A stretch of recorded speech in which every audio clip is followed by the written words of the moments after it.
안녕하세요. 저는 서울에 사는 30대 후반 여성입니다. 결혼을 한 지는 5년이 좀 넘었고, 저와 남편 사이에는 아들 하나가 있어요. 이제 곧 이혼을 하게 되겠지만요. 법적인 최종 절차만 남아있는 상태거든요. 오늘은 제가 남편과 이혼하게 된 이유가 되었던 사건과 저희 시댁이 얼마나 쓰레기 같은 집안인지에 관해 이야기해 볼까 합니다. 제가 여기저기서 꽤 막장 사연에 대해서 많이 듣고 다녔는데, 저희 시댁 같은 시댁은 또 없더라고요. 그래서 이곳에 사연을 써야겠다고 생각했고 말입니다. 저와 남편은 선으로 만났습니다. 그것도 시어머니의 주선으로 말이죠. 저는 이게 제일 어이가 없어요. 아마 제 사연을 듣게 되시는 분들이라면 다들 제가 시어머니의 주선으로 남편과 선을 봐서 결혼을 했다는 그 사실을 어이없어 하실 걸로 생각합니다. 저는 평범한 집안에서 나고 자랐습니다. 뭐 하나 남들과 조금 다른 점이 있다면 공부를 굉장히 잘했다는 것, 그 정도였어요. 좋은 대학에 갔고 대기업에 취직했습니다. 어느 날 엄마가 그러더군요. 엄마 지인 중에 한 분이 너를 어디서 우연히 보고서는 자기 아들 소개해주고 싶다 그러시는데 한번 만나나 볼래? 어디서 봤는지는 몰랐지만 제가 어디서 어른들에게 예의 있게 구는 모습을 보고서는 참 좋은 아이다 싶으셨던 모양이었습니다. 뭐 좋게 봐주셨다는데 딱히 거절할 수 없어서 그러겠다고 했어요. 그게 남편이었고 말이죠. 남편은 약사였습니다. 동네에서 작게 약국을 운영하던 사람이었어요. 서로 재고 따지고 할 것도 없이 몇 번 만난 이후부터는 바로 결혼 이야기가 나왔고 정신을 차려보니 저는 웨딩드레스를 입고 식장에 서 있었습니다. 너무 정신없이 몰아치듯 결혼을 하게 된 것에 대한 걱정이 안 되는 건 아니었어요. 하지만 주변에서 다들 이렇게 이야기했습니다. 원래 결혼은 그렇게 몰아치듯 정신없이 해야 돼. 생각 많으면 못하는 게 결혼이야. 그렇게 결혼한 사람들이 잘 살더라. 다들 그렇게 이야기하니까 그게 맞는 건 줄 알았던 것 같아요. 그리고 뭐 남편과는 대단히 잘 맞는다는 느낌은 없었지만 그렇다고 안 맞거나 한 것도 아니긴 했습니다. 게다가 나쁜 사람은 아닌 것으로 보였고 말이죠. 이 정도 조건에 이 정도 상품에 그 정도 인물이면 뭐 나름대로 결혼을 잘하는 거다 싶었습니다. 그리고 친구들도 다들 저를 부러워했고 말이죠. 원래 친구들이 부러워하거나 좋다고 하면 귀가 또 얇아지잖아요. 그래서 결혼할 당시에는 별다른 생각은 크게 하지 않았습니다. 아, 나 정말로 결혼을 잘하는구나 하는 생각 말고는 말이죠. 그리고 실제로 결혼하고 나서 신혼기간에는 그 생각이 유지가 됐어요. 남편이 생각보다 더 다정한 사람이었더라고요. 같이 살게 되면서 연애할 때보다 더더욱 마음에 들었습니다. 물론 결혼하기 전보다 후에 안 좋아진 것들이 있긴 했어요. 대표적인 게 바로 시어머니였습니다. 너도 이제 우리 집안 사람이 되었으니 우리 집안 규율 같은 건 잘 따라야 하지 않겠니? 사실 제가 결혼 전에 결혼에 관한 생각을 크게 하지 않은 이유가 바로 결혼하고 나서의 생활이 걱정되어서였거든요. 저는 시집살이도 싫고 시댁을 챙겨야 하는 것도 여자가 부당하게 희생을 많이 한다고 생각했고, 하지만 한국 사회에서 그걸 바꿀 수 없으니 그냥 불만이 있는 내가 결혼하지 않는 게 맞는 거라고 말입니다. 시어머니가 그런 분이라고는 결혼 전에는 생각하지 못했어요. 굉장히 쿨했고 저에게도 좋은 모습만 보여주려 하시는 것 같았거든요. 하지만 화장실 들어갈 때랑 나올 때 마음 다르다고 결혼을 하고 나니 바로 그런 말씀을 하셨습니다. 사실 평소에 저라면 거기서 바로 그건 부당하다. 저도 일을 하고 남의 집 귀한 자식인 것 같은데 딸이라는 이유로 희생을 하고 싶지 않다 라고 이야기했겠지만 막상 결혼하고 한 가족이 되고 나니 그런 말을 꺼내기 쉽지 않았습니다. 일단 평생을 얼굴을 마주보고 살아야 하는 사람인데 싫은 소리 꺼내기가 어려웠어요. 게다가 시어머니는 어르신이기도 하고 말이죠. 그래서 그냥 듣는 척만 하고 적당한 선에서 내가 알아서 잘 조율하고 행동해야겠다 하고 생각했었습니다. 예를 들어 시댁에 제사가 있는 날이라 음식을 해야 할 일이 생기면 따로 해서 간다든지 아니면 어디서 사간다든지 하거나 집안 행사가 있는 날인데 가지 못할 상황이 생기면 용돈을 드린다든지 하는 방향으로 말입니다. 하지만 그것도 한두 번이지 한계가 있기는 했어요. 너는 이 집안 사람이 맞니? 정성도 마음도 너무 없는 거 아니니? 죄송합니다. 결혼 전에 너를 좋은 아이로 봤던 게 착하고 순종적인 아이인 줄 알아서 그랬던 건데 그것도 아니면 내가 너를 며느리로 삼고 싶어 했던 이유가 뭐라고 생각하냐? 대체 너같이 조건도 내 아들보다 비교하면 떨어지는 애를 그런 거였습니다. 제가 남편과 비교하면 조건이 조금 떨어져도 저를 그렇게까지 마음에 들어했던 이유는 제가 하라면 다 할 것 같은 아이라 그랬던 거였어요. 적당히 착해 보이는데 자기 아들보다 조건은 떨어지니 데려다가 자기 마음대로 부리려고 했다는 것을 그때 알게 되었던 것 같습니다. 꽤 충격적이기는 했어요. 정말 저는 순수하게 제가 좋은 사람인 것 같아 보여서 며느리로 드리려고 했다고 생각했거든요. 게다가 저도 어디 가서 그렇게 막 빠진다 하는 조건은 아니었기 때문에 그런 건 더더욱 생각해보지 못했습니다. 게다가 아무리 그런 이유라 하더라도 그렇게까지 노골적으로 이야기를 하지는 않잖아요. 생각은 할 수 있어도 말이죠. 시어머니에게 그 이야기를 들은 날 한참을 고민하다가 남편에게도 그 이야기를 했던 것 같아요. 남편이 저를 달래줬던 게 기억이 나네요. 어머니 입장에서는 그러실 수도 있다고 생각하고 그냥 더 이상 마음 쓰지 마. 어르신들은 원래 그런 분들 많잖아. 나는 당신 그런 이유로 결혼한다고 한 거 아니니까 그것만 생각해. 어차피 결혼해서 같이 사는 건 당신이랑 나랑 둘인데 그게 제일 중요한 거 아니겠어? 안 그래? 뭐 따지고 보면 그렇기는 한 것 같다고 생각했습니다. 이러나 저러나 살 부대끼면서 사는 건 남편과 저고 두 사람 사이에 아무런 문제가 없다면 괜찮지 않을까 하고 생각했던 것 같아요. 그때까지만 하더라도 남편은 저에게 참 잘했고 나름대로 이상적인 남편이기는 했으니까요. 그리고 주변에서도 또 이런 이야기를 듣기도 했고요. 원래 완벽한 조건은 없어. 하나가 마음에 들면 하나가 마음에 안 드는 법이야. 그냥 남편이 이상한 사람인 것보다는 낫다고 생각하고 살아. 이런 일로 이혼이라도 할 생각은 아니잖아. 그냥 한 귀로 듣고 한 귀로 흘려. 시어머니가 뭐 대단히 시집살이 시킨다든지 하지는 않았거든요. 그냥 가끔 마음에 안 든다는 뜻을 내비치고 약간의 막말을 하는 정도이기는 했습니다. 그리고 제가 임신을 하고 나서부터는 그마저도 하지 않았고 말이죠. 어머니, 좋지 않은 말은 하지 않으시는 게 좋을 것 같아요. 아이가 다 듣고 있다고 생각하시고. 한 번은 남편이 자신의 어머니를 향해서 그런 말을 한 적이 있었거든요. 시어머니는 그날 이후로 좋지 않은 이야기는 하지 않으셨습니다. 워낙 손이 귀한 집안이었고 아들이 또 그만큼 귀한 집이었기에 제 뱃속의 아이에게 온 가족의 관심이 집중되었거든요. 그리고 다행인지 불행인지 아이는 아들이었습니다. 그래도 네가 뭐 하나는 제대로 하는 게 있구나. 사실 저는 그 말도 상당히 기분이 나빴거든요. 아들을 낳는 걸로 그렇게 이야기하는 것도 기분이 썩 좋지는 않았지만 다른 건 다 못한다는 듯 기본적으로 사람을 아래로 깔아뭉개는 말투잖아요. 가뜩이나 아이를 낳고 신경이 예민해져 있는 상태에서 시어머니가 그런 말을 하시는 건 마음에 박힐 수밖에 없기도 했고요. 나는 딸이었으면 더 좋았을 것 같은데. 아이고, 말이 되는 소리를 해라. 딸이었으면 네 마누라 지금 이 집에 없어. 무슨 말을 그렇게 하세요?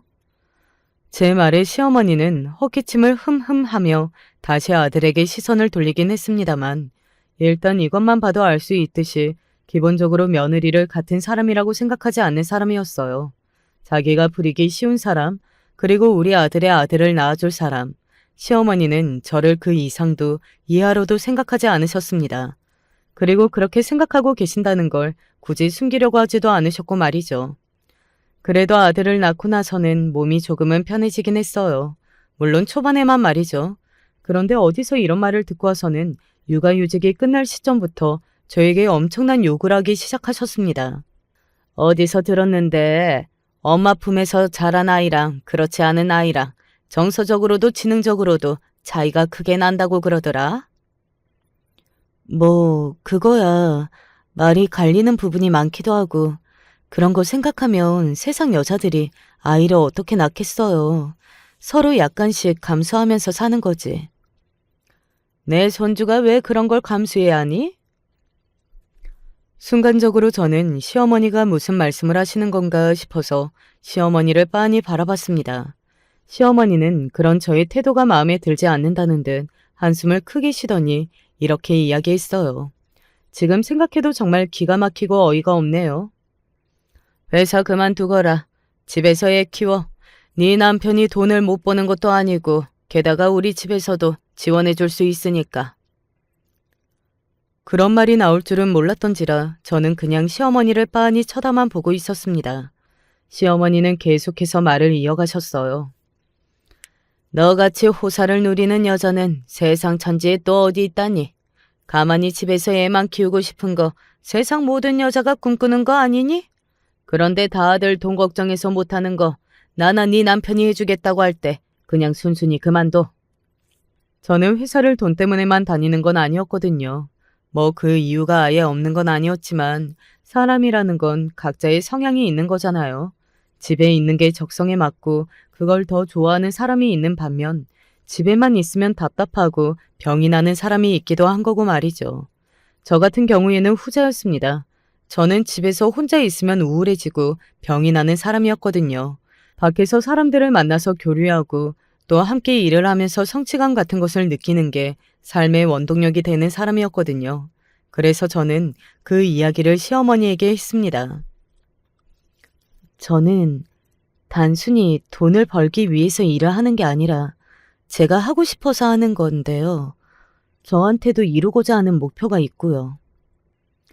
그런 제 말에 시어머니는 기가 막히고 그게 무슨 소리냐는 듯 어이없어 하셨습니다. 거기서 네가 이루고자 하는 목표가 도대체 뭔데? 거기서 사장이라도 될 거니 어쩔 거니? 그냥 집에서 애나 키우지. 여자가 대체 뭐 하겠다고 그렇게 바깥일에 고집을 피우는 거야? 혹시 너 무슨 딴 생각하니? 딴 생각이라뇨? 회사에 숨겨둔 남자가 있다거나 그런 거냐? 요즘 TV에서 보니까 오피스 허즈밴드니 뭐니 말도 안 되는 이야기들이 넘치더만. 무슨 말을 어디서부터 어떻게 해야 할지도 모르겠고 왜 이야기가 거기로 가는 건지도 알 수 없어서 그냥 입만 떡 벌리고 시어머니를 바라봤던 것 같아요. 시어머니는 그냥 그만두라고 계속 우기셨지만 저는 끝까지 그럴 수 없다고 버텼습니다. 결국은 아직도 저는 회사에 다니고 있고 그때 그 선택이 너무나 잘한 선택이었다고 생각하고 있고 말이죠. 물론 아이를 키우는 것과 회사에 다니는 걸 둘 다 하는 건 쉬운 일이 아니긴 했습니다. 시어머니나 친정 엄마에게서 도움을 받아야 했고 말이죠. 그리고 초반에는 남편도 잘 도와줬어요. 지금 생각하면 지 아들인데 도와줬다고 표현하는 것도 웃기기는 하네요. 당연히 본인도 해야 하는 일인데요. 그런데 어느 순간부터 남편이 조금씩 달라졌습니다. 오늘 나 야근이라 늦을 것 같은데 당신이 엄마 집에 들러서 선우 좀 데리고 올 수 있어? 엄마 오늘 몸이 조금 안 좋으신 것 같아서.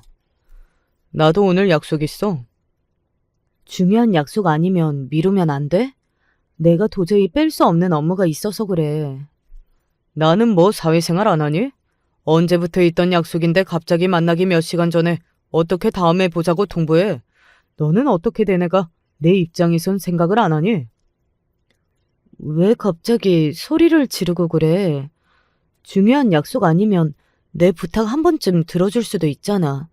내가 이렇게 이야기하는 게 자주 있는 일도 아니고. 네, 그랬습니다. 남편은 그간 뭐 약속이 많은 편은 아니었지만 있다고 하는 날에는 제가 일을 급하게 마무리하고 퇴근해서 아이를 보거나 아니면 엄마한테 부탁해서 최대한 남편이 불편하지 않게 했어요. 그게 어떻게 보면 제 입장에서의 배려 같은 거였거든요. 그동안 제가 본인에게 맞춰준 건 하나도 생각하지 못하고 본인이 약속 한번 미루라는 말을 들은 것에 분개하는 남편에게 화도 났고 굉장히 서운했던 것 같아요. 내가 이런 부탁을 자주 하는 거면 억울할지도 않겠다. 처음 하는 말 아니야? 그리고 엄마가 아프다잖아. 그런데 이런 상황에서 말을 꼭 그렇게 해야겠어? 내 아들이기만 해? 당신 아들은 아니냐고. 아, 됐어. 내가 선우만 데리고 오면 되는 거지. 알아서 할 테니까 끊어. 제 말을 듣기 싫다는 듯 전화를 바로 끊어버리더군요. 어이가 없어서 다시 전화했지만 남편은 받지 않았습니다. 엄마가 이서방이 아이를 데려갔다고 연락해와서 그냥 약속을 취소했나 보다 했어요. 하지만 시어머니에게 아이를 데려다 준 거였더라고요. 너는 무슨 대단한 일 한다고 애도 못 보는 거니, 어? 제가 며칠 전부터 오늘은 중요한 회의랑 야근이 있다고 애비한테 이야기했어요. 애비가 약속을 조금만 미뤘으면. 예, 약국이 그냥 거저 운영되는 줄 아니? 운영하다가 보면 이런 일 저런 일이 많은데 손님 상대하는 일이라 진상도 많고 그런 애가 오랜만에 약속 좀 가겠다는데 그걸 애 보라고 취소하라고 해? 정말 억울하고 어이가 없었습니다. 누가 보면 남편이 약속을 아주 가끔만 잡는 줄 알겠어요. 라고 말할 뻔했어요. 요즘 부쩍 약속이 많아져서 제가 안 그래도 잔소리를 조금 했었거든요. 게다가 중요한 일로 얼마 전에 예고를 한 날에 그런 약속을 잡았다는 게 정말이지 화가 나기도 했고 말이죠. 하지만 상식이나 논리로 대화가 되는 사람이 아니라는 건 숱하게 겪으며 알아봤던 사실이라 그냥 입만 다물었습니다. 하지만 서럽기는 했던 것 같아요. 늦은 밤 아이를 다시 재우면서 엄청나게 많이 울었던 것 같습니다. 제가 그런 이야기를 하면 남편이고 시어머니가 그렇게 서럽고 힘이 들면 회사를 그만두면 될 거 아니냐고 늘 결론이 그렇게 다다랐기 때문에 그런 말도 제대로 하지 못했고 말이죠. 그게 정말 웃긴 것 같아요. 여자는 결혼하고 애를 낳으면 같이 일을 해도 육아나 집안일은 전담으로 해야 하고 또 만약에 여유가 있는 상황이면 일을 그만두고 집에 들어 앉아야 하는 것도 당연히 여자인 거고 말이죠. 같이 공부하고 같이 고생하며 자신의 커리어를 만드는 건데 여자라는 이유로 희생을 강요하는 건 사실 너무 불공평한 일이기는 하잖아요. 그래서 요즘 다들 결혼을 안 하는 건가 싶기도 하네요. 아무튼 억울하긴 했지만 참았습니다. 물론 남편에게 한 소리를 하기는 했어요. 당신 요즘 조금 변한 거 알아? 내가 뭐? 내가 하는 모든 말이 신경질적으로 반응하고 나나 선우한테 투자하는 시간도 너무 적고 대체 왜 그러는 건데? 뒤늦게 사춘기 왔어? 무슨 소리를 하는 거야? 요즘 약속 좀 잡았다고 별소리를 다 하네. 당신 스트레스 많이 받아? 엄한 사람한테 풀지 말고 당신 스트레스는 당신이 알아서 해결을 해. 그렇게 이야기하고서는 방 안으로 들어가 버리더군요. 모든 대화가 그런 식이니 남편과 저 사이에도 대화가 많이 사라질 수밖에 없었습니다. 어쩔 때는 한 집에 있는 게 맞는 건가 하는 생각이 들 정도로 대화가 없었어요. 뭐 기본적으로 남편은 틈만 나면 집을 비우기는 했지만 말입니다. 그쯤에 저도 회사에서 중요한 프로젝트 하나를 진행 중이었을 때라 남편이 그러는 거에 대해서 신경을 덜 쓰기는 했어요. 솔직히 이상하다고 느낀 건 있기는 했지만 그것까지 생각할 마음과 시간의 여유가 없었습니다. 그러던 중 남편이 확실히 예전과 같지 않다라고 확신하게 된 사건 하나가 발생했습니다. 바로 제가 쓰러진 겁니다. 여기가 어디야? 어머, 팀장님, 정신이 드세요? 세상에, 회사에서 쓰러지셨어요. 요즘 무리하신다 싶더니 괜찮으세요? 주변에서 동료들이 굉장히 걱정스러운 얼굴로 저를 내려다보고 있었고 곧이어 엄마가 와서 제 손을 붙들고 울먹이셨거든요. 아이고, 우리 딸 회사 일하랴 애 키우랴 고생이 많지. 얼굴 쏙 빠진 거 봐라. 나 괜찮아. 이제 멀쩡해. 멀쩡하기는 뭐가 멀쩡해. 그나저나 이서방은? 연락을 드리기는 했는데 알겠다고 하고 끊으셨어요. 아마 곧 오시지 않을까요? 그 이야기를 하던 직장 동료의 표정이 어딘가 떨떠름하긴 했거든요. 아마 아내가 쓰러졌다고 이야기를 하는데도 별 걱정을 하지 않는 남편의 태도를 통화에서 읽고 그런 곤란한 표정을 지은 거라고 생각합니다. 실제로 남편은 그날 병원에 코빼기조차 비추지 않았고 말이죠. 괜찮아? 안색 보니 괜찮은 것 같기는 한데. 당연하지. 하루 쉬면서 링거도 맞았으니까. 근데 어제는 많이 바빴나 봐. 마누라가 쓰러졌다는데 병원에는 얼굴도 안 비치고 나한테는 연락도 없을 만큼. 바쁜 일이 있으면 그럴 수도 있지. 얼마나 바쁜 일이 있으면 부인이 쓰러졌다는 연락에 문자 한 통 보낼 정신이 없었는지 드러나 보자. 무슨 일이 어떻게 있었는데? 그런 제 말에 헛기침하더라고요. 본인이 생각해도 그건 아니라는 생각이 들었나 보죠. 뭐 그래놓고 한다는 말이 이랬습니다. 그럴 수도 있지. 지금 이렇게 하나하나 다 따지고 드는 거 보니 진짜 다 괜찮아졌나 보네. 기운도 좋아 보이고. 나는 약국 비워놓고 온 거라 다시 가볼게.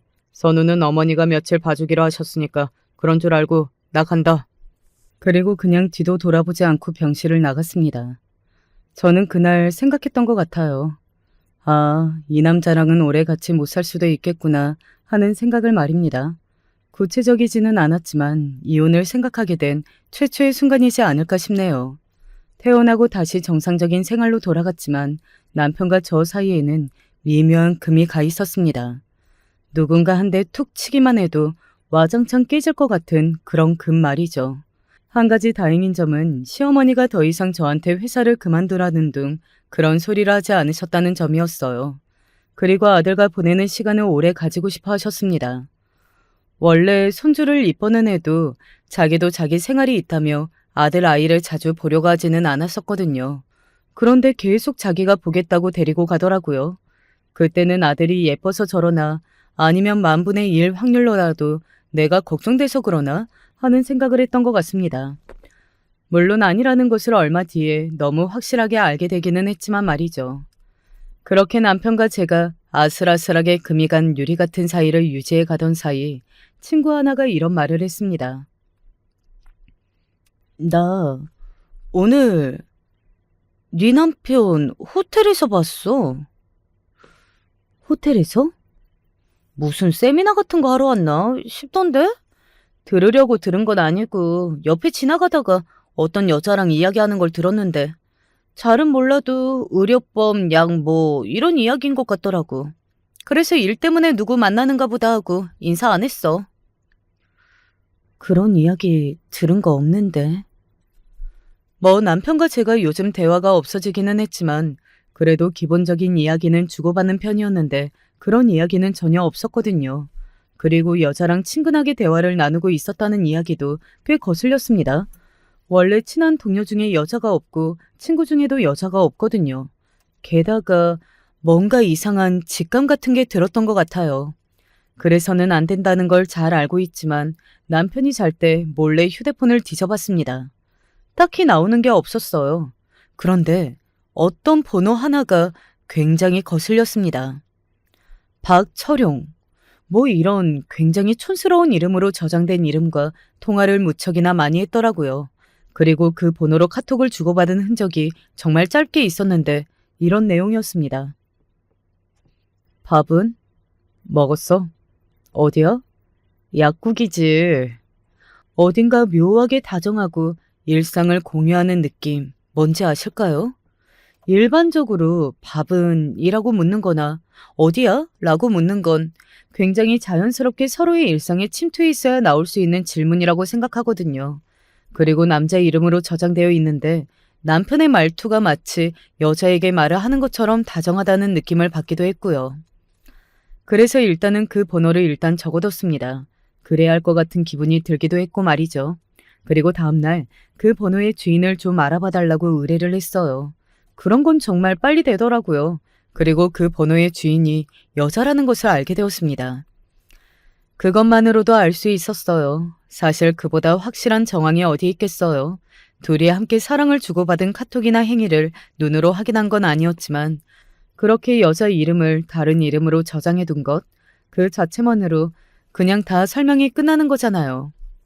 그래서 저는 바로 남편의 뒷조사를 시작했습니다. 얼마 지나지 않아서 바로 남편의 불륜 정황들을 주르륵 받을 수 있었어요. 그동안 숨길 의지가 있었나 싶게 많이 티를 내고 만났더라고요. 서울에서 가장 큰 호텔을 드나들지 않나? 사람이 많은 장소에서 벌건 대낮에 데이트를 하질 않나? 제가 아들을 대신 봐달라고 해서 약속이 있다고 화를 냈던 그날 저녁에도 제가 입원한 날도 모조리 다 그 여자와 있었더라고요. 배신감을 넘어 인간 대 인간으로 환멸의 감정까지 느꼈던 것 같습니다. 그리고 가장 충격적이었던 건 바로 시어머니가 그 여자와 이미 교류를 하는 중이라는 것이었어요. 받아본 사진에는 남편과 시어머니 그리고 그 여자가 다정하게 밥을 먹는 모습도 찍혀 있었습니다. 저를 완전히 바보 천지 취급을 하고 있었던 거예요. 저는 그것도 모르고 회사 일하랴, 집안일 하랴, 몸이 망가지는 줄도 모르고 애를 쓰고 있었는데 말입니다. 가만두고 싶지 않았어요. 아니, 가만둘 수 없었습니다. 저는 모아둔 증거들을 가지고 변호사를 찾아갔어요. 그리고 증거로서 효력이 있는 것들을 골라냈습니다. 불법적으로 취급한 것들이 많아서 증거적인 효력이 없는 것들이 많았거든요. 그리고 제가 아팠던 날 남편이 병원에 오지 않은 것과 같은 일들이 반복이 될 경우에 저에게 유리하게 적용될 수 있다고 해서 그런 부분들은 제가 증명할 수 있는 것들은 다 자료화했던 것 같아요. 그리고 시어머니가 저에게 그동안 막말했던 것들도 카톡이나 통화 녹음으로 남아있는 게 있었습니다. 자동으로 통화가 녹음되는 기능을 썼던 적이 있었는데 그때 녹음되고 지워지지 않는 것들이 조금 있더라고요. 이 정도 정황이면 이혼도 유리하게 하실 수 있을 것 같은데 결정적인 한 방이 필요하긴 한 것 같아요. 그 사람들이 변명도 할 수 없는 빼도 박도 못하는 그런 거요. 사실 그런 증거를 찾기란 쉬운 일이 아니기는 했습니다. 대부분 둘이 만나는 사진 같은 것들은 제가 불법적으로 취득한 것들이었기 때문에 증거로서의 큰 효력을 가지지는 못한다고 했거든요. 그러던 중에 이런 이야기를 듣게 되었습니다. 도련님 결혼한다며? 네? 아, 만나는 여자가 있기는 해요. 상견례 한다던데? 상견례요? 들은 건 없는데. 아니, 요 앞에 사거리 한식당 있잖아. 거기 주인이 그러던데 자기 집에서 상견례 한다고. 아가씨가 참하고 예쁜 것 같다고 시어머니가 엄청나게 자랑했다던데. 몰랐어? 그 순간 머릿속을 스쳐 지나가는 시어머니의 말 하나가 있었어요. 아니, 둘째가 만나는 그 집은 집안 자체가 워낙 대단해서 내가 어디 가서 우리 첫째 며느리 뭐 한다고 이야기를 못하겠네. 하는 말입니다. 도련님이 결혼하려는 아가씨가 변호사라는 이야기를 들었던 적이 있거든요. 그리고 그 집안도 한가닥하는 집안이라고 말이죠. 그래서 우리 집이 딸린다면서 그런 말을 했던 게 떠올랐어요. 그리고 쌓였습니다. 시어머니가 그 여자와 교류하고 있다는 것도 알고 있었으니까요. 박철용이 누구야? 언젠가 한번 남편에게 떠보듯 물어봤었어요. 남편은 정말 눈에 띄게 어버버거리면서 엄청나게 당황하더군요. 아무 생각이 없었던 사람도 의심스러운 마음이 들 수밖에 없게 만드는 그런 얼굴과 말투였습니다. 왜? 아니, 자기 휴대폰에서 전화가 들어오는데 나는 처음 보는 이름이라. 아, 고등학교 친구 있어. 최근에 연락이 다시 닿아서 당신은 모를 거야. 그래? 제가 가만히 남편을 바라보자 남편은 왜? 거리면서 무언가 숨기고 있는 사람 티를 팍팍 냈지만 저는 모르는 척했습니다. 순간적으로 우습다는 생각은 했던 것 같아요.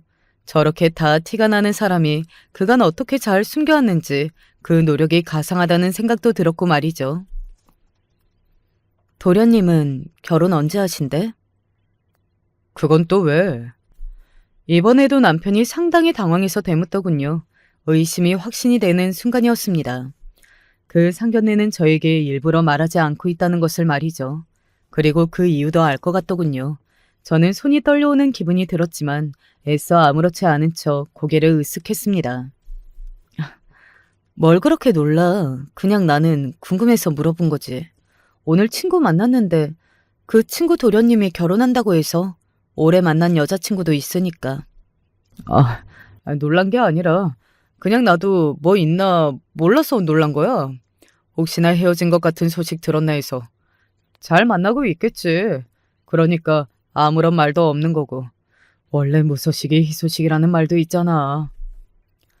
정말 뻔뻔해서 그렇게 말하는 입을 한 대 치고 싶다고 생각했던 것 같아요.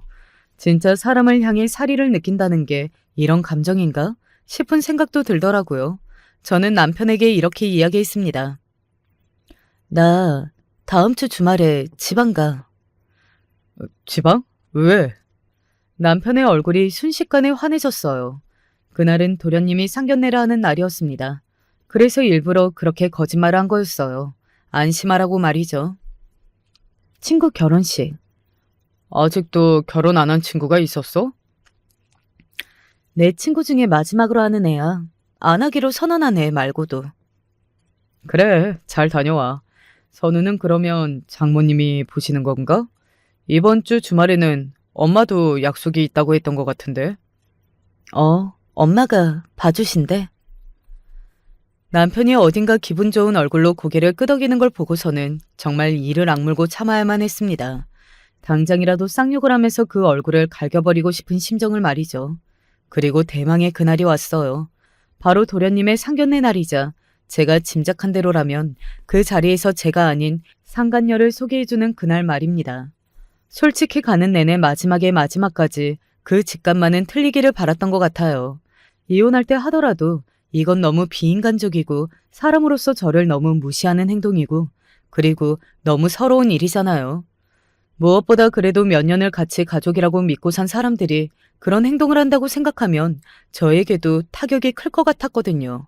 그리고 몰래 들어가던 도중에 남편과 시어머니가 서서 대화를 나누는 장면을 목격했습니다. 정말 오늘 지방에 가 있는 거 맞지? 그렇다니까요. 재현이네. 다 왔대요. 요 앞이라고 톡 왔어요.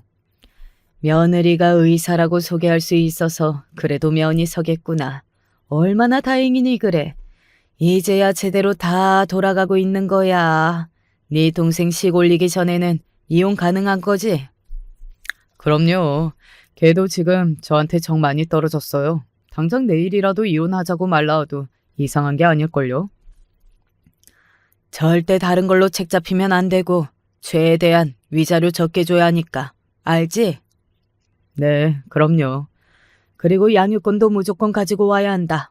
내가 그러라고 요즘 선우 열심히 보는 거 아니겠니? 그걸 다 남겨놓는 게 유리하다고 해서 사진도 매일 찍는다 내가. 그랬던 거였습니다. 아들아이를 자주 봐주는 이유는 다른 게 아니라 그래야 나중에 이혼하게 되었을 때 양육권을 받을 수 있어서 그런 거였어요. 그 치밀함에 손이 떨릴 만큼 분노가 차올랐습니다. 당장이라도 뛰쳐나가고 싶은 걸 주먹에 피가 나도록 꼭 쥐면서 참았어요.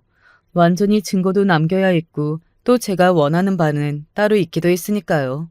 그렇게 상견례가 시작되기 전까지 저는 비어있는 옆방에 숨어 있었습니다. 다행히 그 방에는 아무도 들어오지 않았고 옆방의 목소리가 아주 잘 들렸어요. 그 여자가 온 것 같더라고요. 아이고, 우리 며느리 왔니? 하는 시어머니의 말을 듣고서는 토가 나올 뻔했습니다. 정말이지 너무나 역겨웠거든요. 그리고 상대방 쪽 사람들이 하나둘 들어오고 인사를 나누는 소리가 들려왔어요. 그리고 물론 그 모든 것들은 제가 준비해간 성능 좋은 녹음기에 의해 녹음이 되고 있었고 말이죠.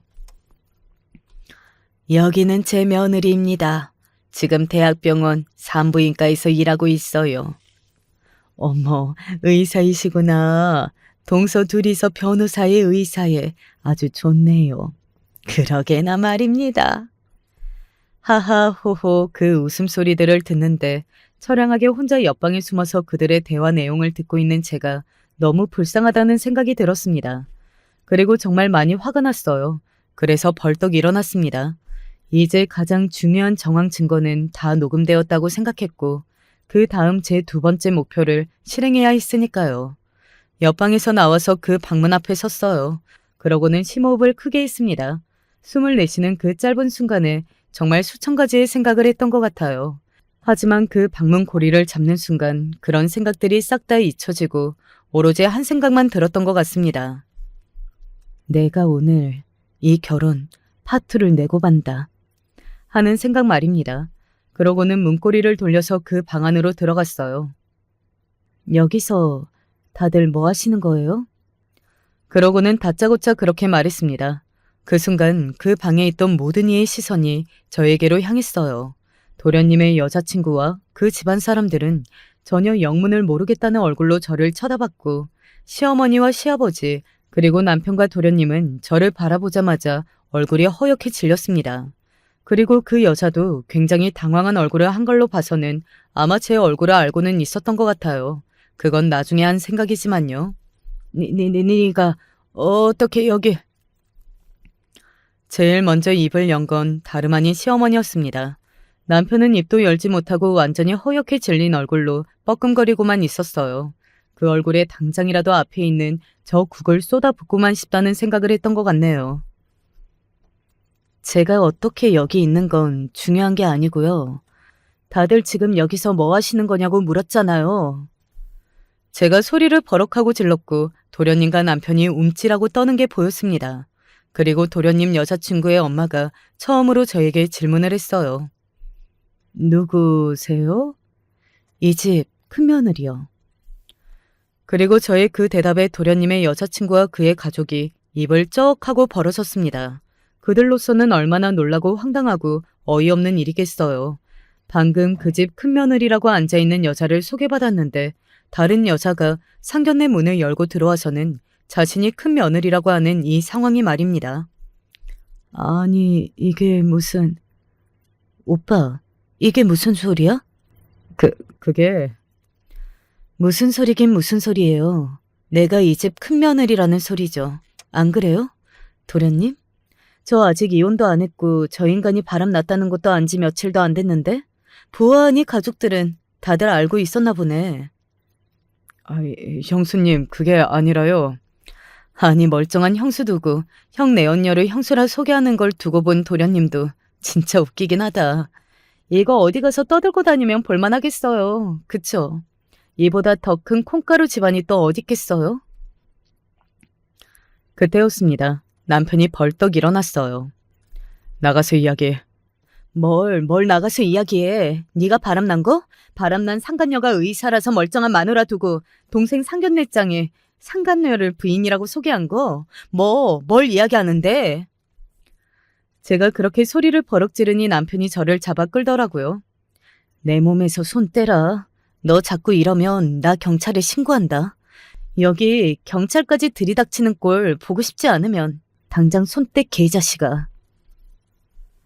제가 그렇게 낮게 말하자 남편은 겁을 먹은 건지 아니면 정말 경찰은 오면 안 되겠다는 생각을 한 건지 조용히 제 몸에서 손을 떼더군요.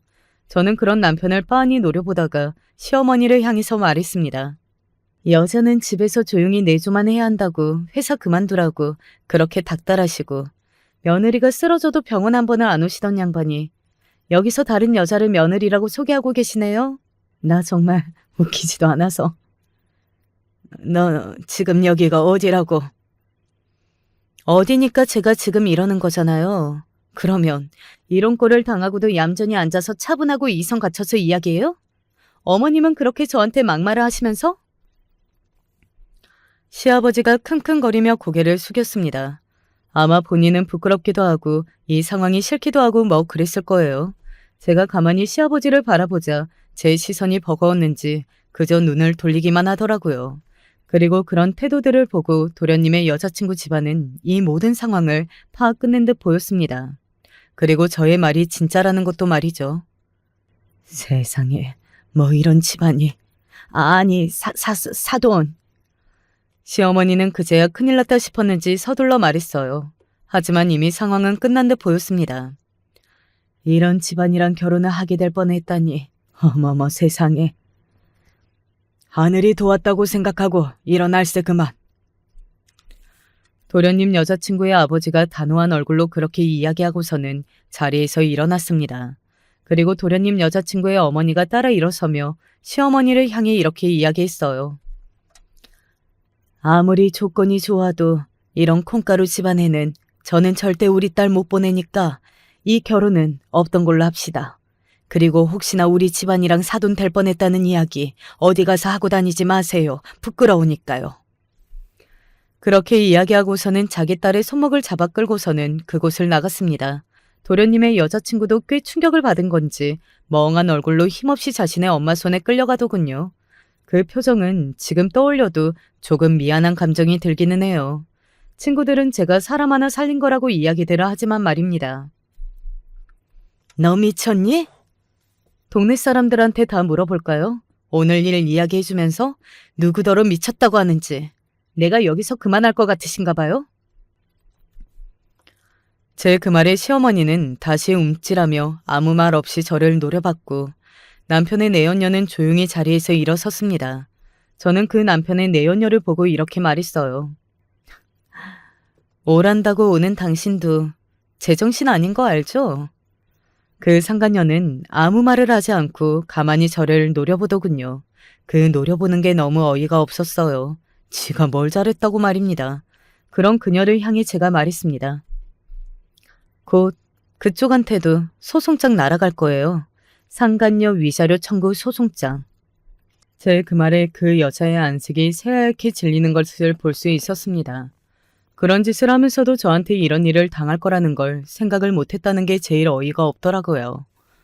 나중에 안 사실인데 상간녀 여자의 집이 굉장히 엄한 집이었다고 하더라고요. 그래서 제 소송장이 날아간 뒤에 아버지한테 말도 안 되게 혼이 나고는 집에 감금되다시피 했다고 들었습니다. 그 집 어머니가 나중에 합의하자고 찾아와서는 해준 말이었어요. 저는 그날 2가지 목표를 다 이뤘습니다. 명백한 증거를 찾는 것과 그 결혼을 파토내는 것 말이죠. 도련님의 여자친구도 자기는 그런 시어머니 상상만 해도 너무 싫다고 헤어지자고 했다고 하더군요. 그 집안에서 그렇게까지 반대하는 걸 도련님도 자기 눈으로 봤던지라 더 잡지 못했다고 말이죠. 그리고 저는 바로 소송을 걸었습니다. 소문은 순식간에 퍼져나갔어요. 앞서 이야기했듯 시어머니와 저희 엄마는 겹치는 지인들이 있었거든요. 그 동네에 정말 파다하게 소문이 났습니다. 시어머니의 평판은 당연히 바닥으로 떨어졌어요. 저 아줌마지. 자기 며느리 마음에 안 든다고 둘째 아들 상견례에 큰아들 상간녀 데리고 가서 며느리라고 한 아줌마가. 시어머니는 장을 보러 갈 때도 잠시 집 앞에 나갈 때도 사람들의 수군거림을 들어야 했고 아무도 시어머니와 어울려주지 않으려고 해서 철저히 혼자가 되었습니다. 그리고 얼마 지나지 않아 이사를 갈 수밖에 없었고요. 아시는 분들은 아시겠지만 약국도 나름대로 동네 장사거든요. 게다가 요즘은 약국도 많고 말이죠. 남편의 약국도 금방 동네에 소문이 파다하게 나서 파리만 날리게 되었어요. 얼마 지나지 않아 약국을 접고 남편도 다른 동네로 쫓겨나듯 이사를 가야 했습니다. 저는 물론 지금 친정에 있어요. 아직 소송이 다 끝나지 않은 상태라 법적으로 남편과 아예 정리가 된 상황은 아니지만 조만간 정리가 다 될 겁니다. 그리고 재산 분할이나 위자료는 넉넉하게 받을 수 있을 것 같다고 변호사님이 말씀해 주셨고요. 그리고 그 상간녀의 어머니가 찾아왔었어요. 제발 합의해 주세요. 저는 돈 필요 없고 그냥 그 여자가 신세를 망쳤으면 하는 거밖에 없거든요. 제 그 말에 그 상간녀 엄마는 사색이 되어서 무릎을 꿇더군요. 하라는 대로 다 하고 합의금도 달라는 대로 드리겠습니다. 제발 합의만 해주세요. 네? 이대로 소송 가면 저희 애는 정말 앞으로 결혼도 못하고 신세도 망쳐요. 안 그래도 지금 병원에도 소문이 다 나서 그만둬야 할 판국인데. 근본적인 의문이 들기는 하더군요.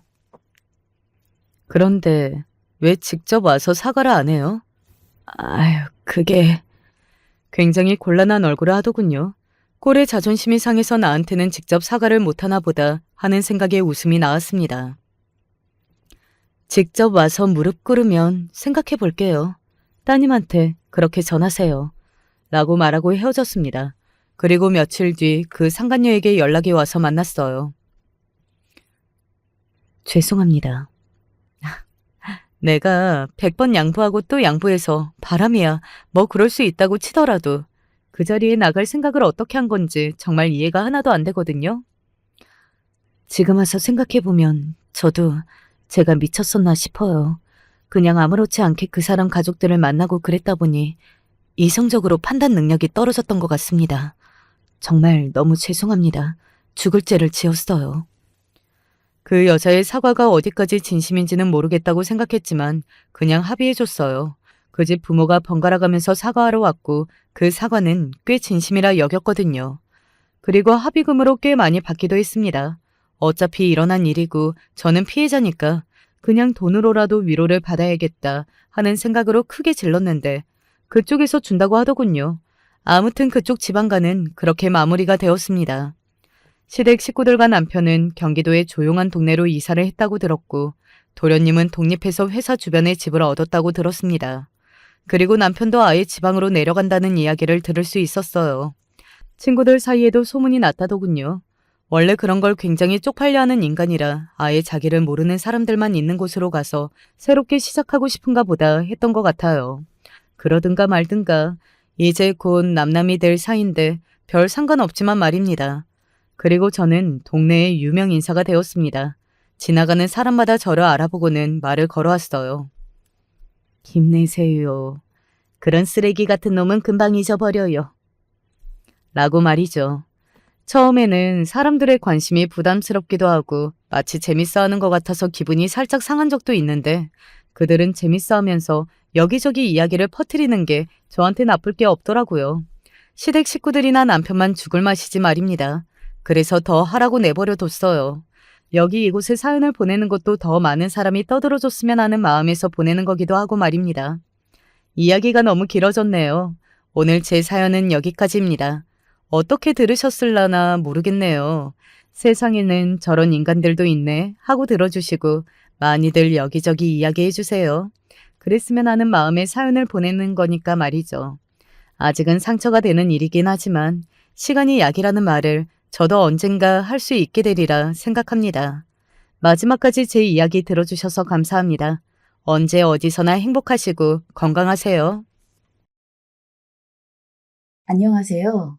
우울증에 걸려 하루하루 꾹꾹 참고 버티면서 어떻게든 살아보려고 발버둥치는 아줌마입니다. 제 이야기를 어떻게 시작해야 할지 감이 잡히질 않네요. 속마음을 털어놓을 곳도 없고 들어줄 사람도 없어서 평소 듣는 사연 채널에 이렇게 사연을 보냅니다. 글이 두서가 맞지 않더라도 양해해 주시면 감사하겠습니다. 어렸을 때 이야기부터 해볼게요. 어렸을 적부터 저희 집은 그리 넉넉한 형편은 아니었습니다. 특히 위로 언니만 둘이 더 있었기에 부모님은 언니들 입고 먹을 것만 신경 쓰는데도 벅차서 막내인 저에게까지 귀한 걸 해줄 여력은 없었죠. 옷은 무조건 언니들이 입다가 작아진 거나 헌 것들을 물려받아야만 했고 책도 장난감도 마찬가지였습니다. 철없는 마음에 새 거 사달라고 조르며 울면 너는 어쩜 그리 언니들 생각은 하다도 안 하니? 하며 부모님에게 혼나기 일쑤였습니다. 아주 먼 훗날에 알고 보니 부모님은 당시 저를 가질 예정이 없었던 시기에 예상치 못하게 생긴 아이였던지라 낳을지 안 낳을지 갈팡질팡하다가 지울 시기를 놓쳐 얼떨결에 낳은 아이라고 하더군요. 그걸 알고 나선 얼마나 충격을 받았는지 서럽고 속상한 마음에 혼자 몰래 울기도 했지만 어떻게든 부모님이 매일같이 입에 달고 사는 말을 되새기며 언니들은 언니들이니까 우리 집은 가난해서 언니들밖에 못 챙겨주니까 내가 좋은 물건을 못 가지는 건 당연한 거야 라고 저마저 스스로를 억누르는 수밖에 없었습니다. 부모님의 이런 차별 대우는 시간이 지난다고 해서 특별히 달라지는 건 없었습니다. 오히려 날이 갈수록 더욱 심해졌죠. 제가 기억하는 가장 작은 차별은 아마 용돈이었던 것 같습니다. 언니들이 저보다 나이가 많았기에 제가 받는 용돈이 상대적으로 적을 수 있었다는 건 알았지만 공부를 위해 이런저런 문제집이며 책들을 많이 사야 하는 고등학생 때조차도 제 용돈은 언니들이 중학교 시절에 받았던 용돈보다도 못했어요. 나도 큰언니랑 작은언니가 고등학생 때 받았던 만큼 용돈 주세요. 저는 큰언니와 작은언니가 고등학생 때 얼마의 용돈을 받았는지 기억하고 있기에 부모님한테 가서 제 나름대로의 의견을 이야기했지만 부모님은 그런 제게 너무나 매몰차셨습니다. 언니들 고등학생 때랑 너 때랑 어떻게 같니?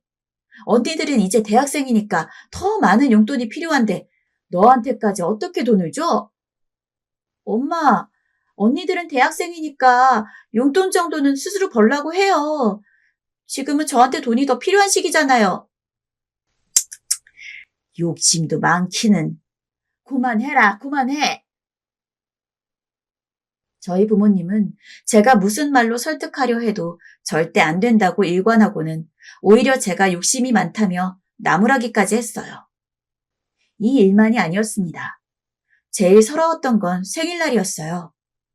엄마는 언니들의 생일날엔 꼭 언니들이 갖고 싶은 물건을 사주셨어요. 화장품이든 옷이든 신발이든 가격 상관없이 챙겨주시곤 하셨어요. 그런데 제 생일엔 제 의사도 한번 묻지 않고 대충 시장에서 산 걸 챙겨주시더라고요. 그것도 가족이 공동으로 모두 쓸 수 있는 그런 물건들이 대부분이었어요. 엄마, 이게 제 생일 선물이라고요? 주전자요? 그냥 이건 우리 살림살이잖아요. 너 차 끓여 먹는 거 좋아하잖아.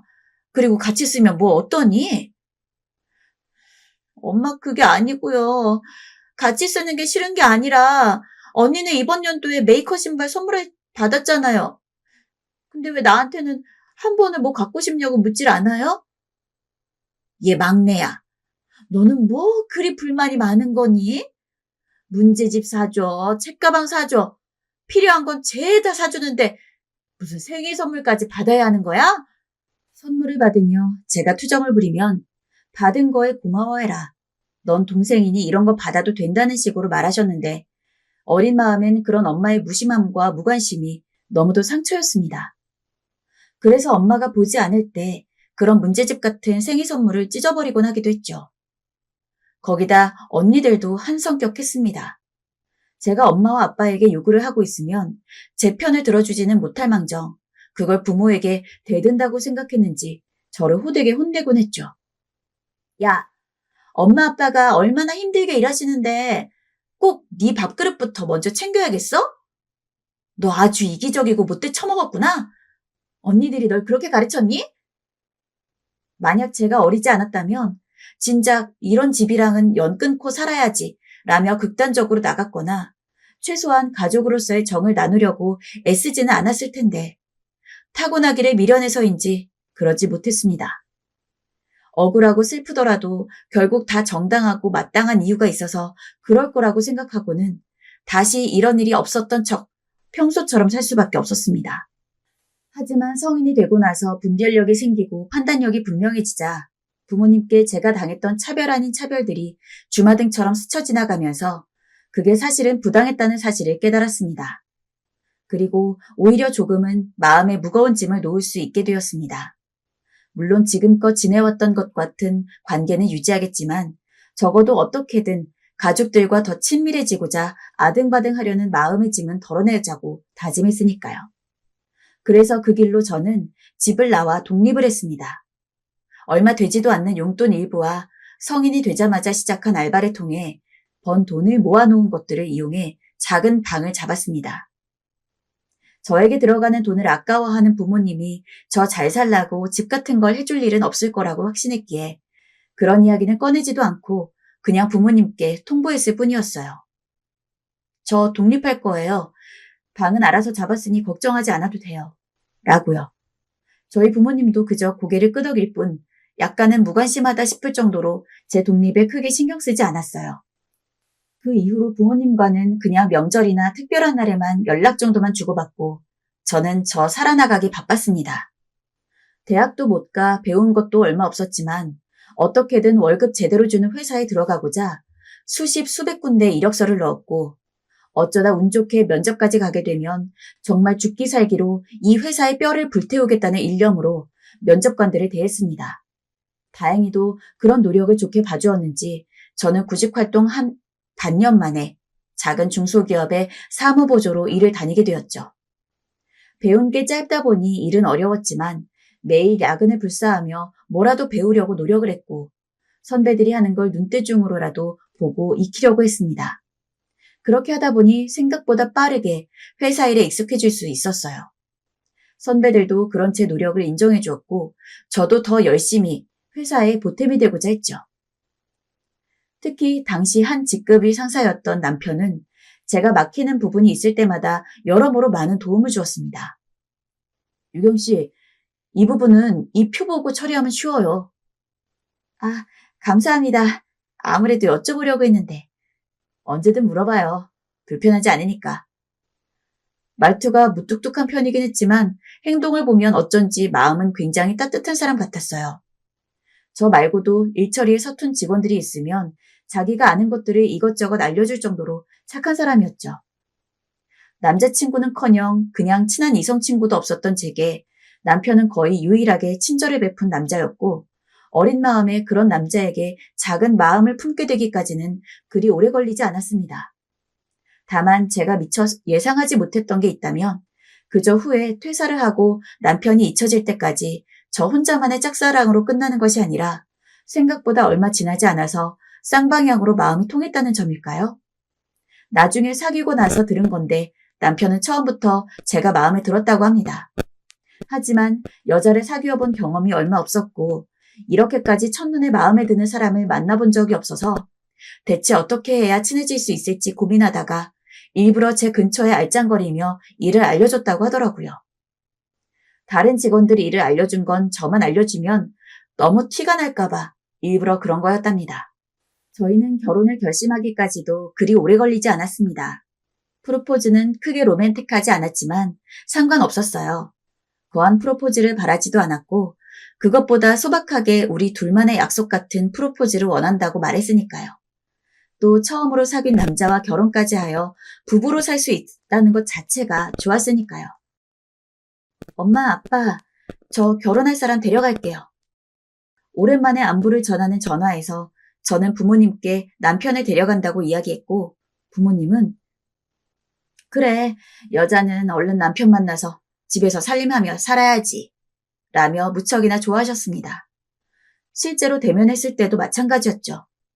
남편이 크게 무언가 빼어난 것은 아니었지만 일단 저보다 직급이 위였기에 저에 비해 돈을 적게 버는 것도 아니었고 집안 사정은 저희 집에 비해서 확연히 나았으니까요. 사실 처음 결혼 이야기를 꺼냈을 때부터 부모님이 반대할 일은 없다고 생각했기에 저는 덤덤했습니다. 오히려 시부모님 되실 분들을 만날 때가 걱정되었죠. 저희 집에서는 차고 넘치는 사윗감일 남편에 비해서 저는 여러모로 남편에 비해 잘난 것이 없으니 시댁이 보기엔 탐탁지 않을 것 같아서요. 어머, 유경 씨, 우리 아들한테 이야기 많이 들었어요. 저의 불안감과는 다르게 시부모님은 절 무척이나 환대해 주셨습니다. 잔뜩 긴장한 채 들고 왔던 한우고기 세트도 친절하게 받아주셨고 이야기를 나누는 내내 저를 배려한다는 게 느껴졌죠. 결혼에 대한 것도 쉽게 허락을 받았습니다. 오히려 시부모님이 먼저 나서서 그러면 사돈 어른이랑 같이 식사도 해야죠. 라며 양가 상견례 자리에 대한 이야기를 먼저 꺼내주셨으니까요. 얼떨떨한 마음으로 인사를 받고 난 뒤 저희는 곧바로 상견례 약속을 잡았고 저희 가족과 남편 가족들의 만남이 성사된 날부터 본격적으로 결혼식 준비를 시작했습니다. 어찌저찌 남편과 결혼을 했지만 그렇다고 해서 살림이 아주 나아지진 않았어요.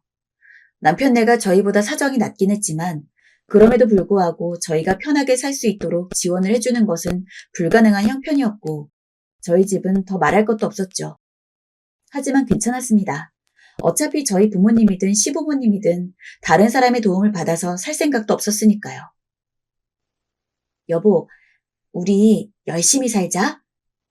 그러자 유경아, 우리 잘 살 수 있어. 작은 신혼집에서 저와 남편을 서로 붙잡고 이렇게 이야기하고는 정말 말 그대로 열심히 살았습니다. 남편은 저와 처음 만났던 그 회사에서, 저는 그 회사보다 조건이 좀 더 나은 회사에서 일개미처럼 돈을 벌었고 최소한의 생활비를 제외하고는 모두 저축했습니다. 딱히 부자가 돼서 살겠다는 욕망은 아니었어요. 그저 나중에 아이가 생길 때 그 아이가 하고 싶은 것도 못하면서 사는 일이 없이 키우고픈 소망 때문이었죠. 요새는 아이 키우면 돈이 한두 푼 드는 시대도 아닌데 그럴 때를 대비해서 부모라면 마땅히 아이를 위한 돈을 모아놔야 했으니까요. 그리고 내심 어릴 때 언니들만 챙기는 부모님으로 인한 서름이 여전히 남아있었는지 적어도 내 아이는 그런 일은 생각도 못하는 상황에서 키우고 싶기도 했습니다. 당신 너무 무리하는 거 아니야? 돈 모으는 것도 좋지만 친구도 만나고 그래. 요새 얼굴빛이 안 좋아. 남편은 그런 제게 걱정을 하며 좀 쉴 것을 권유하기도 했지만 저는 웃으며 괜찮다고 하며 일에 몰두했어요.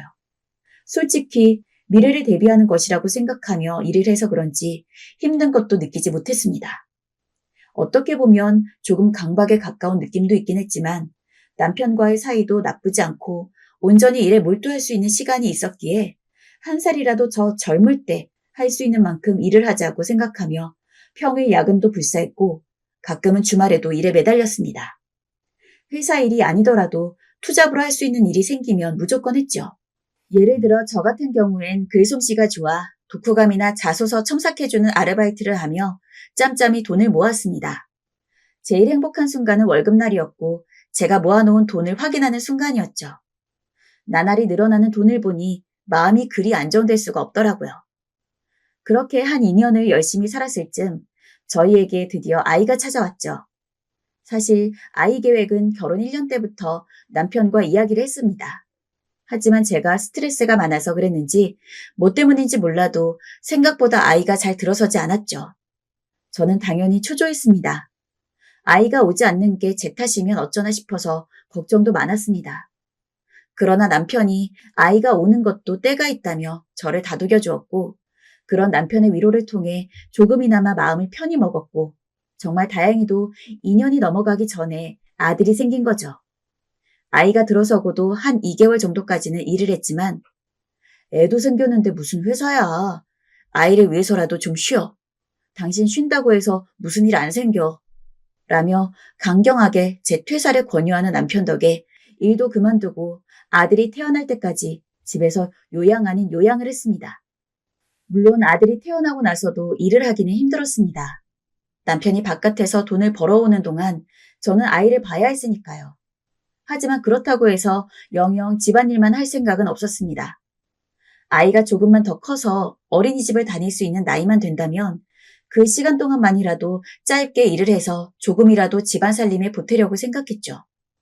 그리고 저는 아이가 5살이 되자마자 바로 집 근처 식당 주방 일을 구했습니다.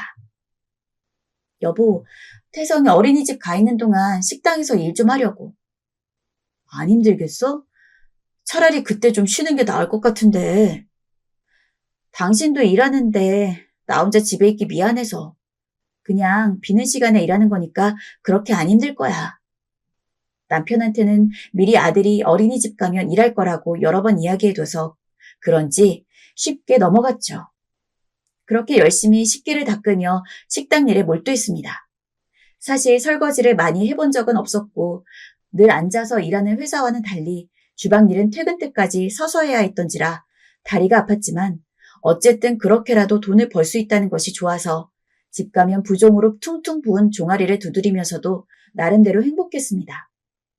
그런데 미래를 위한 꿈을 꾸며 충실하게 살던 어느 날 큰언니에게서 전화가 왔습니다. 유경아, 오랜만이다. 잠깐 시간 돼? 큰언니? 갑자기 무슨 일이야? 결혼한 뒤로 변변찮은 연락 한 번 없던 언니인지라 의문을 가지고 물으니 언니는 대뜸 좋은 투자처가 있다는 이야기를 꺼냈습니다. 대충 들어보니 언니의 가장 친한 지인이 외국에서 알아주는 사업가인데 이번에 한국으로 사업을 확정하려고 한다는 내용이더라고요.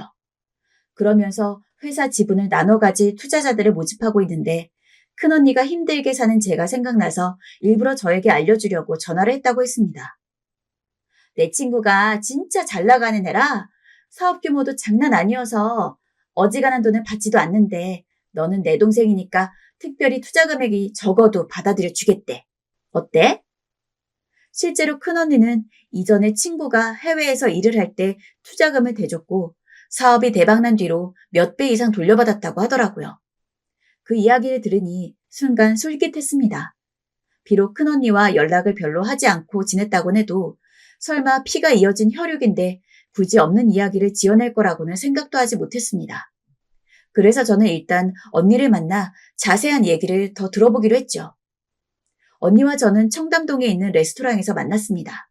언니가 예약해둔 곳이었죠. 오랜만에 보는 언니 모습은 그야말로 부잣집 사모님이었습니다. 벤츠 고급 클래스 차에 모피코트, 딱 봐도 수백만 원은 훌쩍 넘어 보이는 액세서리들은 보기만 해도 입이 떡 벌어질 정도로 고급스러워 보였습니다. 언니, 나 왔어. 왔니? 얼른 앉아.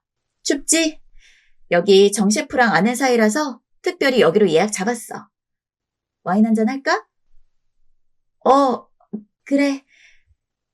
언니는 절 보자마자 반갑게 인사를 했습니다. 오랜만에 만난 언니의 모습이 너무 변해 있어 어색했지만 언니 저보고 살풋 웃더니 자연스레 웨이터를 불러 이름도 알아들을 수 없는 고급 와인을 주문했고 능숙하게 주문했습니다. 메뉴판에 가격표를 흘깃 보니 50만 원이라는 숫자가 적혀 있어 속으로 흠칫했지만 언닌 별로 가격에 연연해하지도 않는 것 같았어요. 언니, 여기 너무 비싼 것 같은데 괜찮아? 동생 사주는 건데 뭐. 요즘 요가랑 모임 말고는 할 일도 없었는데 이렇게 놀아주니 고맙지. 앞으로 언니랑 자주 좀 만나자. 어, 그래 언니. 몇 번 대화를 나누지 않았지만 언니는 성격도 좀 바뀐 것 같았습니다. 뭐랄까, 옛날에는 좀 신경질적이고 다혈질이라 버럭버럭 화도 잘 내서 주변을 곤란하게 만드는 성격이었는데 어딘지 여유가 생긴 듯 보였고 사람 자체가 많이 유해지고 온화해진 것 같았죠. 제가 언니의 안부를 묻고 언니가 제 안부를 묻는 사이 스테이크가 나왔습니다. 와, 맛있겠다. 여기 고기 연하고 아주 맛있어. 먹어봐. 와인 곁들이면 특히나 좋아. 참 기분이 묘했습니다. 낯설었어요. 매일 한 푼이라도 아끼기 위해 허리띠 졸라매고 사느라 스테이크는커녕 소고기도 안 사 먹고 살았는데 이런 반짝거리는 샹들리에가 달린 공간 안에서 스테이크를 칼질하고 있으려니 솔직히 그런 제 자신이 어딘지 어색하게 느껴졌죠. 저는 적당히 언니의 이야기를 들으며 묵묵히 고기를 입안에 썰어 넣었습니다. 언니가 주로 하는 이야기는 주식과 해외여행, 요가, 자신이 속해져 있는 모임 이야기였습니다. 글쎄, 최 사모님이라고 같은 모임 사모님이 한 명 있는데 그 양반 남편이 강남에 건물을 몇 채 갖고 있는 부자시거든? 이번에 좋은 투자처가 있다고 나도 끼워준다고 하더라고. 아마 1년 이내에 돈 좀 벌 것 같아. 벌면 1년 정도 유럽에서 살다 오려고 해. 언니의 이야기들은 마치 무슨 낯선 우주에서 들려오는 것처럼 멀고도 아득하게 느껴졌어요. 저는 그제야 언니에게 조심스레 물어봤습니다. 어떻게 그리 성공할 수 있었는지요. 그러니 언닌 웃으면서 이걸 이제야 묻냐며 자신이 어떻게 그런 모임에 들고 이런 곳에서 스테이크를 썰 수 있었는지 말해주더군요. 처음엔 남편 때문이었다고 합니다. 언니의 남편은 재력가는 아니었지만 나름 인맥 있는 사람이었고 그 인맥을 통해 알게 된 사람이 사모님들 모임의 핵심 멤버였다고 하더라고요. 모임엔 들 수 없었지만 종종 사모님을 일부러 찾아가 집안일을 도와주고 허드렛 일도 해주면서 친해졌고 그러다가 사모님을 통해 좋은 투자처를 알게 되었다고 해요. 언니는 지금까지 모은 돈에 친인척을 동원하고 대출까지 껴서 큰 돈을 마련했고 몽땅 거기에 투자했다고 합니다. 그리고 생각보다 굉장히 많은 수익을 얻었다고요. 그 후 언니는 그 모임에 정식으로 가입하게 되었고 돈이 생기니 주변에 사람들도 늘어나 돈을 더 벌 수 있는 방법들을 알게 되었다고 했습니다. 참 신기한 게 돈이 생기니까 사람이 저절로 따라붙더라고. 어울리는 사람들이 달라지니까 돈이 저절로 불어나고 이젠 노력하지 않아도 돈을 벌 수 있어. 돈이 날 따라다니는 기분이랄까? 나도 나한테 이런 날이 올 줄 몰랐는데. 돈이 따라다닌다라. 그건 도대체 어떤 기분일까요? 언니의 이야기는 제게 참 매혹적이었습니다. 물론 남편과 아등바등 주말에도 코피 흘리며 일해가면서 미래를 그리는 것도 행복했습니다. 하지만 돈이 있다면, 조금의 여유가 있다면 더 남편과 많은 시간을 보낼 수 있을 거고 한 푼이라도 아끼기 위해 마트를 여러 번 돌지 않아도 되고 최저가 상품만을 고집할 필요도 없는 거니까요. 저는 앞에 앉아있는 언니의 삶에 슬그머니 동경과 질투가 생겨났습니다. 언니, 그 얘기 마저 해줘. 언니 지인분이 하는 사업이라고? 모임 통해서 알게 된 사람인데 나한테 신세를 한번 진 적 있어서 좀 친한 사이라면 친하다고 할 수 있어. 미국에서 사업하다가 이번에 한국까지 들어온다고 하더라고. 실은 모임 사람들도 투자한다고 난리가 났었는데 그 사람들이야 워낙 돈 많은 사람들이고 난 네 생각이 나더라고. 사실 너도 알겠지만 부모님이 늘 우리만 챙겼지. 너는 좀 뒷전이었잖아. 네가 우리 때문에 희생한 것도 적지 않은데 말이야. 그게 항상 마음의 짐이었는데 엄마한테 최근 네 소식 물으니까 네가 좀 힘들게 산다고 하더라고. 그래서 장 사장한테 전화 한 통 했지. 내 동생이라고 부탁하니까 장 사장이 고민하다가 적은 투자 금액이라도 받는다고 하더라고.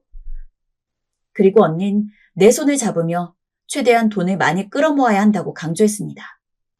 사실 저는 언니의 이야기 들으며 내심 마음이 울컥했어요. 언니가 절 그렇게 생각해주는지도 모르고 있었고 제 어린 시절을 안쓰럽게 생각하고 있었는지도 몰랐으니까요. 언니를 그간 오해하고 믿게만 생각했던 부분이 좀 미안해지기까지 했습니다. 언니 고마워.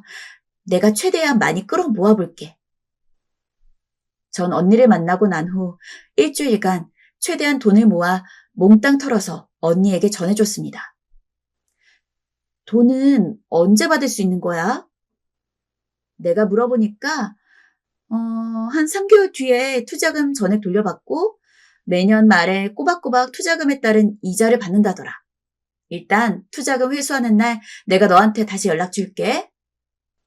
알겠어. 거듭 말하지만 너무 고마워, 언니.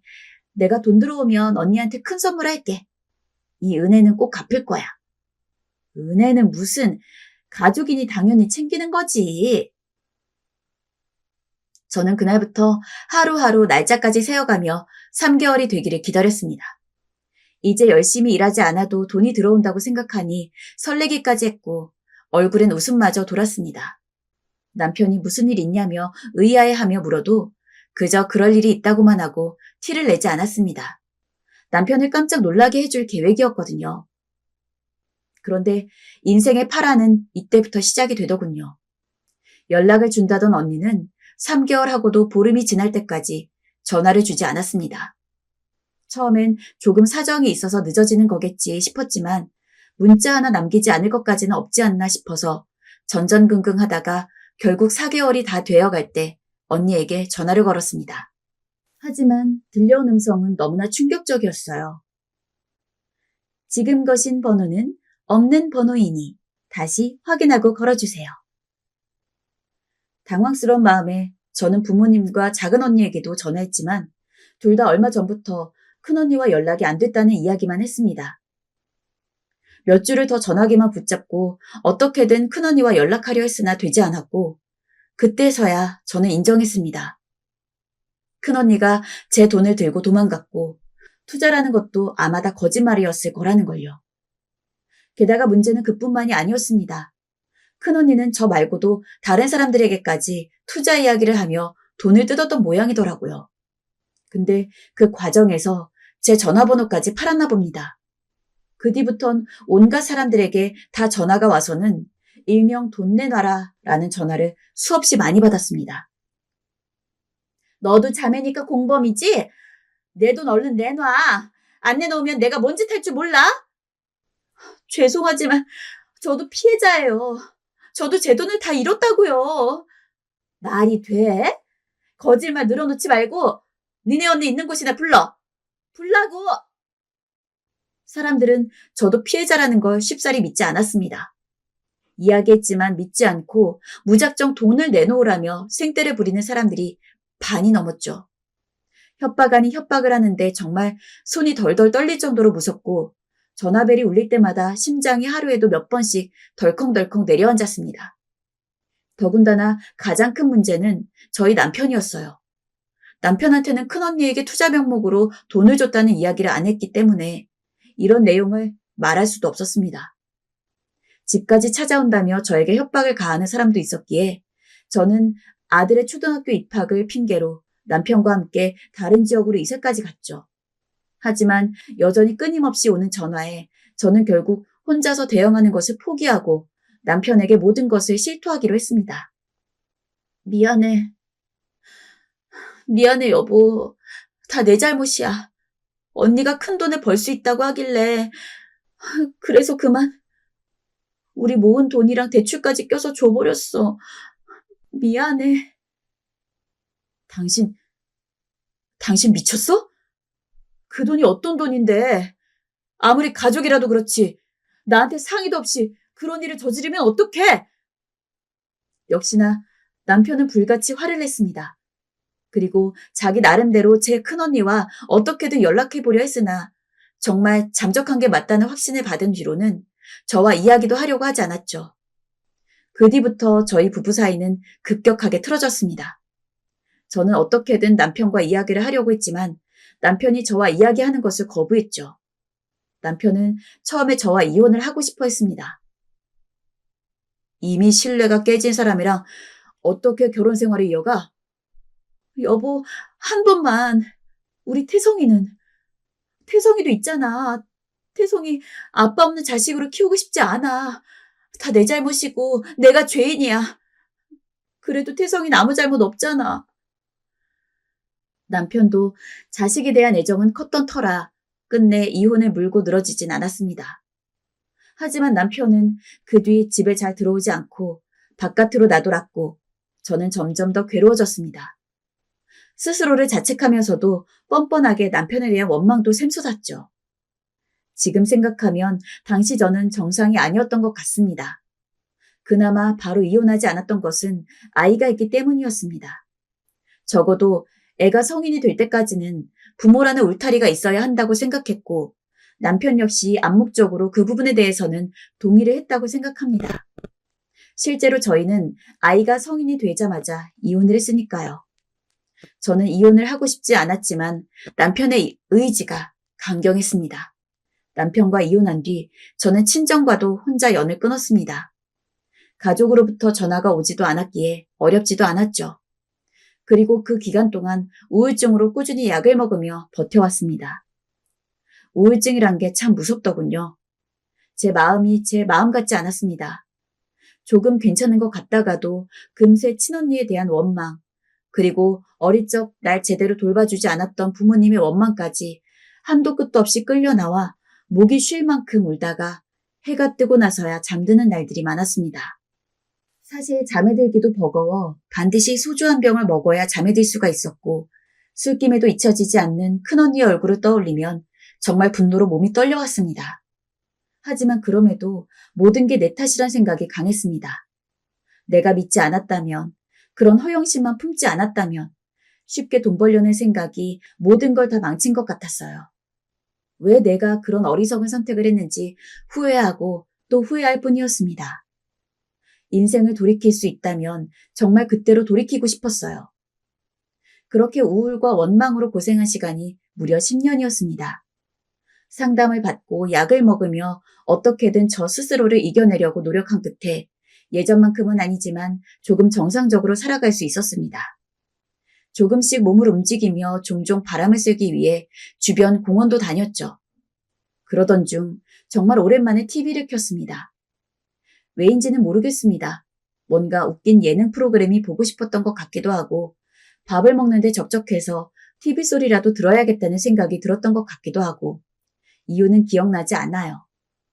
왜냐하면 우연히 보게 된 케이블 채널에서 너무도 충격적인 광경을 봤으니까요. 바로 그렇게 죽어라 연락을 해도 연락이 되지 않았던 큰언니였죠. 처음에는 제가 잘못 본 줄 알았습니다. 하지만 자막으로 나오는 이름까지 큰언니와 같은 것을 확인한 이상 TV에 나오는 사람은 무조건 제 큰언니일 수밖에 없었죠. 큰언니는 분점이 3개나 있고 지점마다 손님이 바글바글한 맛집 식당의 사장이었습니다. 케이블 채널에 나와서는 인터뷰어의 질문을 받고 하루 매출이 800만 원이라며 웃는 얼굴을 보니 화가 부글부글 끓었습니다. 그 방송을 보자마자 저는 인터넷에 검색을 하고 여기저기 수소문을 했습니다.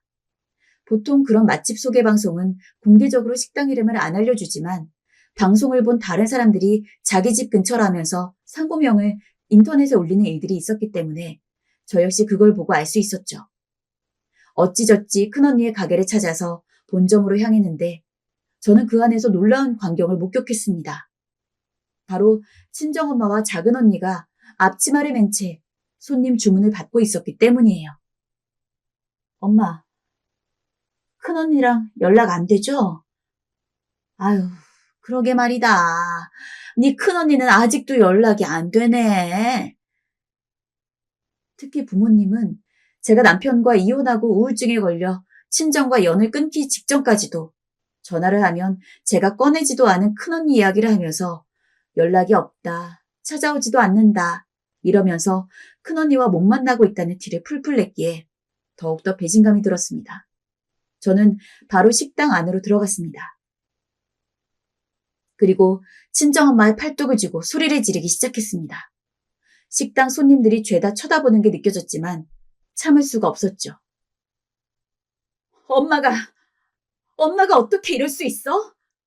큰언니랑 연락이 안 된다며. 큰언니가 내 돈 가지고 튄 거 다 알면서. 그게 말이다.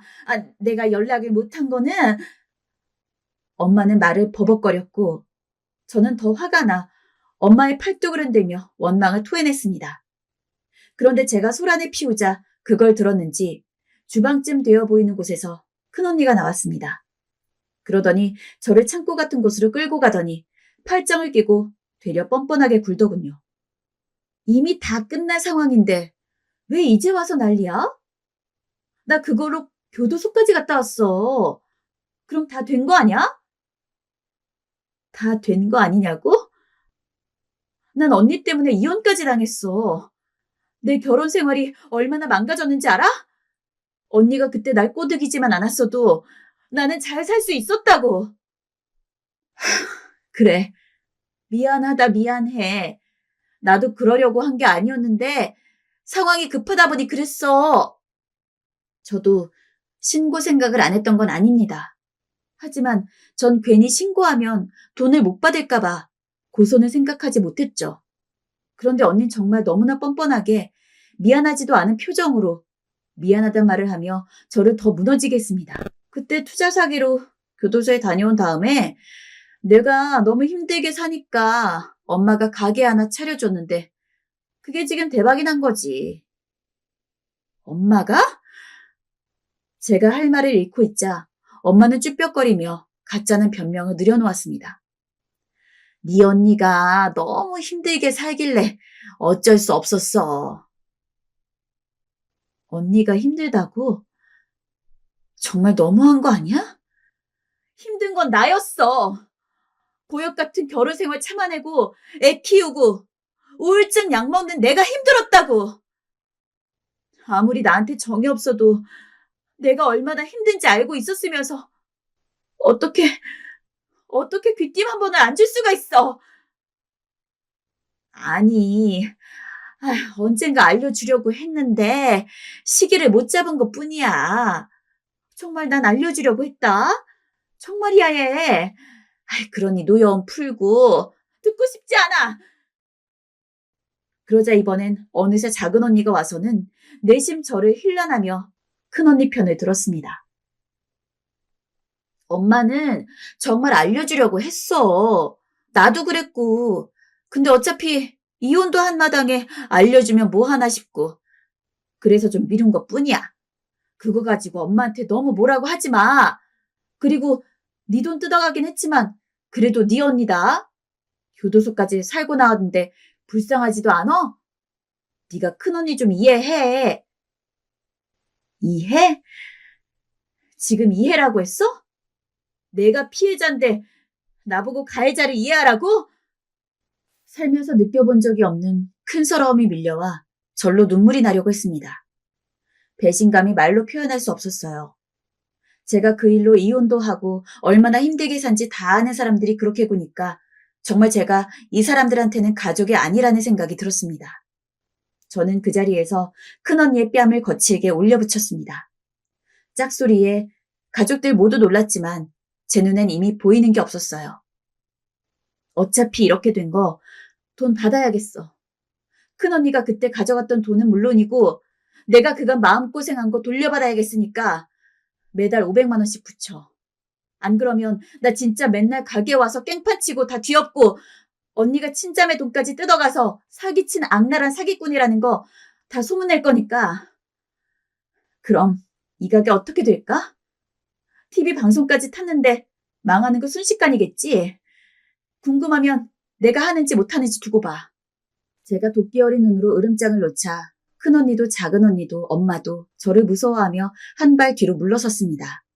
세 명 다 꿀먹은 벙어리처럼 저를 바라보다 제가 식당 문을 나가기까지 아무 말도 못하고 쳐다만 봤죠. 그 뒤로 큰언니는 매달 말일에 제 통장으로 꼬박꼬박 돈을 입금하고 있습니다.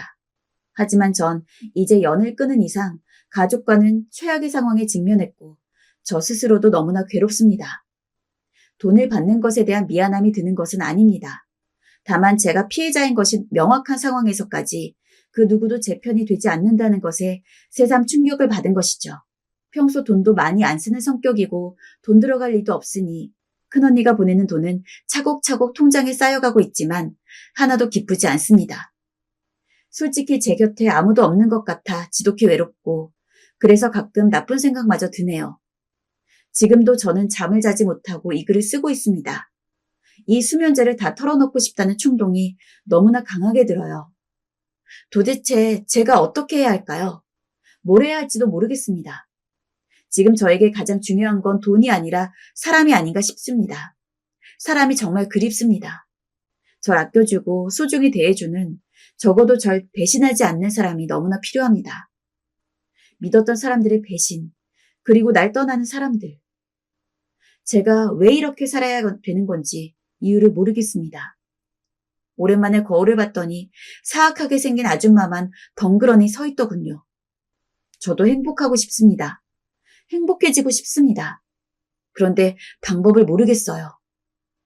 어렵게 시작한 글이니만큼 중간중간 쓰면서 많이 울었는데 아무쪼록 제 이야기가 여러분들에게 잘 전달되었길 바랍니다. 두서없는 긴 글 읽어주셔서 감사해요. 여러분들의 인생엔 부디 좋은 날만 가득하셨으면 해요. 추운 날 따뜻하게 보내세요.